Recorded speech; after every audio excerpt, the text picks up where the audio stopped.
This is a grocery packing warehouse in the southeast of London. Folks have ordered their groceries online, and instead of people walking up and down the aisles of a traditional grocery store to pick up items, these little devices move more than 1 million items every day between them. Instead of trying to build machines that fit into a world designed for humans, this entire facility, the size of 7 football fields, is custom built to make this as efficient as possible. I cannot get across on camera just how incredibly large this whole place is. The top speed of those boxes is about 14 kilometers an hour, and they pass within 5 millimeters of each other when they move. So, how many robots are there in the Hive? Well, that depends on how you count them. What you're looking at behind me is the Hive. We've got the grid, which is the metal structure. It's filled with products. So that product is housed within what we call totes, or these open boxes that you can see at the top of the grid. We have around 2,300 bots, and they move the stock around the warehouse so that we can pair it up with customer orders to be delivered.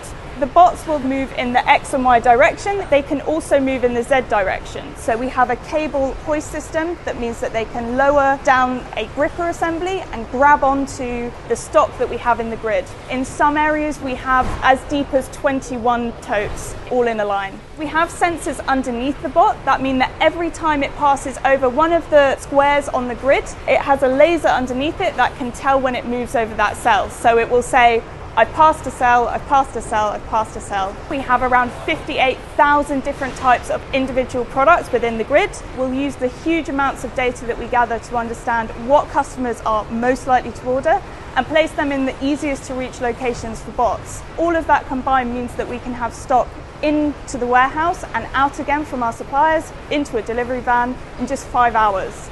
The robots deliver their crates over to the packing area. Some of that packing is done by humans, but there are mechanical arms as well. One of the big problems they've got to solve is that grocery packaging is designed for people, and the interactions between all the objects they deal with can be complicated. Currently we're standing underneath the grid structure that we saw earlier. The robots that we saw are actually dropping off products to the station. Once they're dropped off, they become in control of the robot, and the robot decides how to pick them before the grid robot picks up the tote and takes it away again. There's 2 3D cameras above the totes, so it takes an image of the storage box before it picks from it, decides on the best grasp point, confirm that the product is correct, and then place it into the customer shopping. And it's doing all of that on live customer orders. We make sure that we don't mix something that was heavy with something that's soft. There are things that the robot can't pack, things such as very, very heavy, very large, or very fragile items, but there's a lot of range in between that. It's fairly safe to call each individual packing arm a robot. Each one has a separate controller, and it has to make a lot of decisions in real time using cameras and sensors on each individual arm. But here in the Hive, it's not quite as simple. Controlling all of this is what we refer to as the Hive mind. So this artificial intelligence system that controls everything.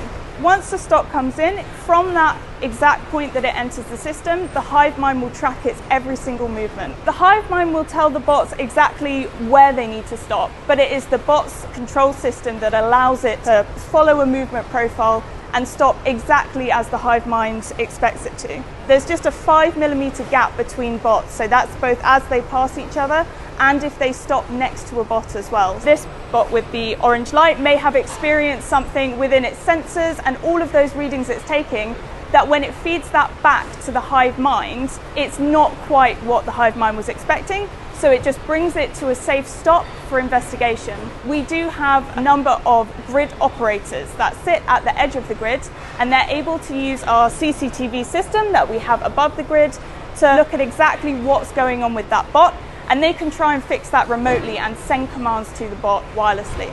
The boundary between individual and group is a little blurry. Is a termite colony and a collection of individuals working together, or one big superorganism? Is the microbiome in your gut part of you?